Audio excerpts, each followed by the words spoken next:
Welcome back to week two of world civilization. Today we're going to talk about the Ottoman, Safavid, and Mughal empires. So this is the Wednesday lecture. Remember I said in the assignment instructions, I don't specifically cover Mughal empires in the video. That's one that you've got to read about using the course materials. So let's get started. What exactly are the origins and how do we make historic connections? So I'm actually going to minimize myself so you can see the entire screen here. So, okay, just to kind of give you a glimpse of what was going on around this time, you had somewhere around 1455 AD. All of this is AD. You have the Italian Renaissance was happening. So you have the Medici family. They're the bankers. They're sort of funding this like rebirth of society, right, in Italy. And you have this burst of art and architecture and things like that. Then you have the Age of Exploration. We all know about Columbus in 1492, but you even have Diaz and da Gama who sail around the Cape of Good Hope. So exploration is really taking off around 1500, and we're going to do a deep dive into that in terms of Atlantic history coming up, I believe, on week three. Then you have the Safavid Empire, began somewhere around 1501. Around 1503, Leonardo da Vinci painted the Mona Lisa, so kind of make that connection. Michelangelo.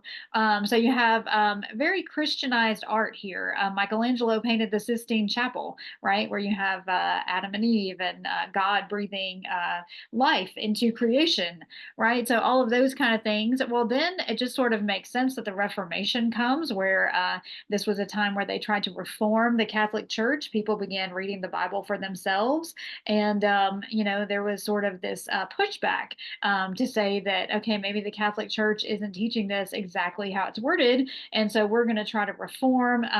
And you had these different ideas. Some people wanted to separate and start their own faith, or not own faiths, but their own way of following the Bible. And then you had others who wanted to reform the Catholic Church and sort of purify it from within. And so that's what the Reformation was, okay? Then you have Henry VIII, and so this is all part of the Reformation. He began the Anglican Church, which was the first major political religion that separated from Catholicism. And it wasn't necessarily for pious purposes, right? He wanted to divorce his wife. She wasn't giving him a son as an heir, and so he wanted to marry another woman who could give him an heir. Hopefully, the Catholic Church didn't want to annul his relationship with Catherine, and so he broke away, started the Anglican Church, and kind of did what he wanted to do. And so then you have the scientific revolution. So Copernicus, Bacon, Isaac Newton, all of these scientists who lived during this time came up with these ideas. Maybe the Earth isn't flat. Maybe we've got all these constellations that we need to be looking at more deeply. Gravity, what is that? And so you've got all of those things going on. And then you have Queen Elizabeth, who ironically is the daughter of Anne Boleyn, who was beheaded by Henry VIII. Queen Elizabeth, even though Henry VIII didn't get a male heir, Elizabeth reigned for 50 years. And so she was known as Good Queen Bess, was people just loved her. And so she was Queen of England for a long time. Then you have Shakespeare. You probably all heard of Shakespeare. That was sometime around 1592. Jamestown was founded in 1607. That's an American colony, or I should say English colony in America. And the English Civil Wars happened in 1642 to about 1651. So just to give you a snapshot, just so I really want you guys to look at all of world history as it connects together, but we're really gonna focus on the Islamic empires today. So let's keep going here. So the Byzantine Empire, which I talked a little bit about in my first lecture on Monday, that was the Christian Empire, was a revived Roman Empire. Now, if you know the history of Rome, they became Christian somewhere around the middle of the 300s, right? 313 AD, Constantine, Edict of Milan, and all that. And I don't have time to go into that. I wish I did, but you can kind of look that up. Well, eventually Rome fell, 476 AD, and then the Byzantine Empire Empire came back, and they became strong under Justinian and his wife Theodora. And so that was around AD 530. Justinian created a complex legal code called the Body of Civil Law, and he tried to Christianize all of society. Now, the Ottoman Empire, sometime by around 642, the Arabs had stripped Byzantine of Syria, Palestine, and Egypt. And by the beginning of the 8th century, they had taken North Africa. So I showed you guys a map of that. We really went into that in the last lecture, so I'm not going to spend a whole lot of time explaining this today. You can go back and rewatch that if you wish. But the Arabs, if you remember on the map, Constantinople was the capital of the Byzantine Empire. And so it remained a crucial location for Christianity. The largest church that was ever built, the Hagia Sophia, different ways to pronounce that. Hagia, I guess is how you would say it in their language. It was built by Emperor Justinian in the middle of the 6th century. And so at the time, the Ottoman Turks were ruled by a man named Osman. And Osman and his followers, the Ottomans, were on the run in Asia to escape the wrath of Genghis Khan. So they found a place of refuge with the Seljuk Turks who lived around the Black Sea. And so you've probably studied Genghis Khan, the Mongol Empire right above China. Today it's Mongolia. And so he was just known as quite a warlord, right? And so this brings us into sort of the Balkan Peninsula. Osman quickly overpowered the Seljuk Turks. He declared himself their sultan or their king. And by 1326, the Ottoman Turks took control of the Balkans. That became known as the powder keg of Europe. And when we get into World War I, you're going to really see how the Balkans are sort of a hotbed of controversy because of all of the different cultures and religions and languages that are housed there. And so when the Ottomans crossed into Europe, they conquered the Balkans. They found the Bulgarians and Serbs to be like-minded, except that they were Christians. And here you have the Islams. And so that was a little bit of a problem. And so as the Ottomans invaded, they brought their belief system with them. If people were unwilling to convert to Islam, they were heavily taxed. And because of economic and political pressure, many Christian cities did, in fact, convert to Islam. However, the city of Constantinople remained predominantly Christian. Now, that brings us to Muhammad II. So in 1451, Muhammad II began his reign over the Turks, and he was determined to take Constantinople.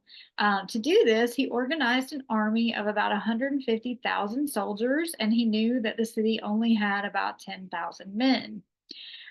So he intended to sail his warships through the Golden Horn, which was a little inlet. It's a harbor.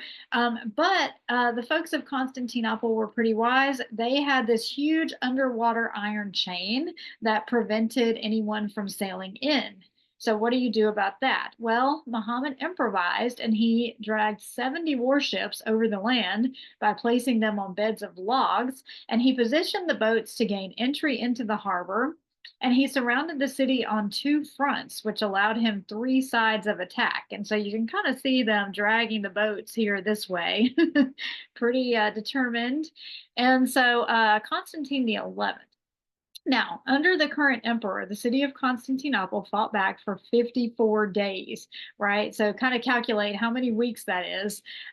During this time, he called to the west for help, but none arrived. And so his armies were no match for Muhammad's. His soldiers were called Janissaries, and they were elites, many of whom were recent converts to Islam. So their name meant new forces. On May 29th, 1453, Constantinople did finally fall. And so Constantine the 11th was killed in battle, and that marked the official end of the Byzantine Empire. Okay, so then the Hagia Sophia was looted. It was turned into a mosque, and the Ottoman Turks renamed the city Istanbul, which it's still called today. So you have Constantinople. Next, it was Istanbul. Okay, and so Many of the great thinkers in the city, the scientists, artists, philosophers, they fled. They went to Western Europe, and a lot of them became part of the Renaissance. And so, again, when you're, in terms of your assignment, you're looking at what happens, what's the progression of events here. We'll kind of, put all these pieces together, follow the timeline, right? And so the Ottoman Turks grew under Muhammad II, and he set his sights on Rome, but he couldn't claim it before he passed away.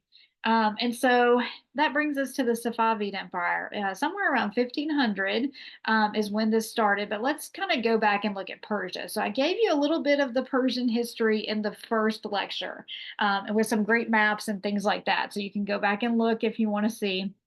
Um, but the land of Elam was located just east of the Tigris and the Euphrates rivers in Mesopotamia.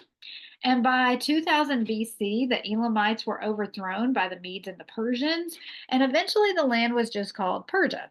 So, some great leaders from Persia who you may have heard of: Cyrus the Great, Darius, Xerxes, later on, Alexander the Great, and Genghis Khan both overtook Persia.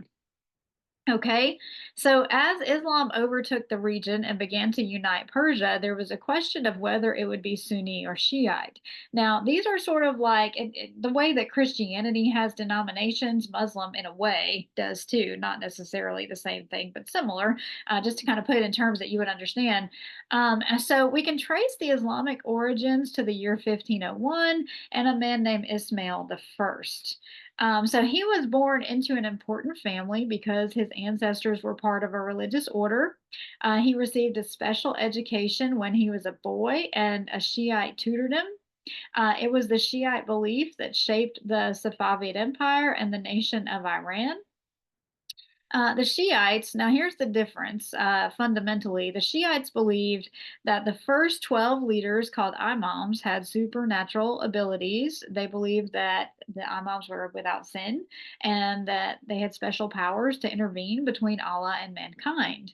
Now, this only applies to the first 12 imams because the last one had no sons, and so the line did not continue. So, when Ismail was 13 years old, he began to aspire to be more than just a leader of a religious order. He wanted to be a political king. And so he began calling himself the Shah, which means king. And he named the empire Safavid after one of his ancestors. Now, theocracy is where you have religion interwoven with your political structure. And as you can see from the first lecture, that was very common in the ancient world up until, late antiquity is, the period that I talk about in the first lecture is known as late antiquity.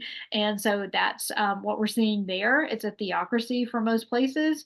Not a whole lot of separation between church and state, right?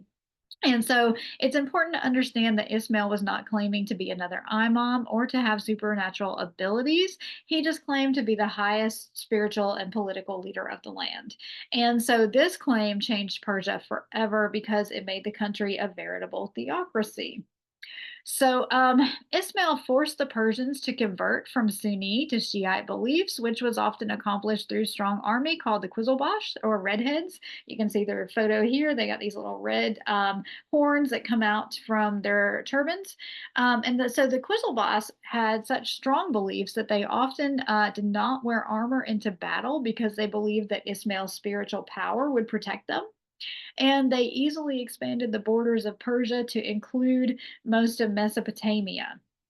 To this day, Iran is about 89% Shiite and about 10% Sunni. And so you can see this map here, how they're distributed. Okay, so naturally, some of Ismail's greatest enemies were the Ottoman Turks, who were the Sunnis. He captured the city of Baghdad, which is in present day Iraq, and he also captured the Uzbeks in the east, who were also Sunni. Ismail's descendants were not great leaders like he was. One son was nearly blind, which hindered his ability to rule, and another son eventually switched his loyalty to the Sunnis. However, Abbas the Great, who came to power in 1587, proved capable. He moved the capital city from Tabriz to Isfahan, which is more centralized. And so then he adorned the city with great works of art and architecture. He opened trade routes through which the Persians sold many ornate tapestries. That brings us to Suleiman and the Ottoman Turks. So, one of the greatest Sunni leaders was Suleiman. He was crowned sultan, which means emperor, in 1520. When his father died, Suleiman inherited a number of lands, including Greece, some areas of the Balkans, parts of Russia around the Black Sea, the Holy Lands, and Egypt. Now, during his reign, Suleiman pushed the borders back even further in these regions. He attacked the city of Belgrade in present-day Serbia, and then he went after Rhodes, which is an island off Mediterranean Sea. You can see it here. Rhodes has several important historical implications. So, first, it was home to one of the seven wonders of the ancient world. I encourage you to see if you can name all seven. And it was also home to the Knights of St. John during the Crusades. So, it's just a very important place. Suleiman was cautious about taking Rhodes. Supposedly, he felt sorry for the knights and he called for a meeting on Christmas Day. He congratulated the Grand Master of the Knights for fighting bravely and he showered him with gifts. So then there's this sort of partnership with France. So Francis the First of France was a Christian king, and he wanted to help the fighting Charles the Fifth of the Holy Roman Empire. And so Suleiman sent help to France because he was contemplating an attack on Hungary anyway. And so you find that these conquests in the ancient world are pretty common. In April of 1526, Suleiman set out with about 100,000 men. He won what became known as the Battle of Mohacs in only about an hour and a half, and that awarded him part of Hungary, which he was hungry for. So next, Suleiman invaded Vienna. However, he was stopped by Charles Martel at the Battle of Tours. Uh, in 1532, he participated in a parade with about 8,000 janissaries, 100,000 camels, and 200 horsemen. He was dressed in a red velvet robe laced with gold trim and a white turban, and this is how he got the name Suleiman the Magnificent. So, after failing to take more of Europe, he looked to the east. Now, remember what was in the east. He reclaimed the Safavid Empire along with Egypt and other regions around the Mediterranean Sea. And so much of his success is actually attributed to a pirate named Barbarossa. That was not his real name, it means Redbeard. So you can imagine what he looked like. Supposedly, thousands of Christians were taken captive by Barbarossa, and some of them became Suleiman's bodyguards. Now, Suleiman was a devout Muslim, but he was known for being tolerant of other religions, and he offered religious freedom to both Jews and Muslims and Christians.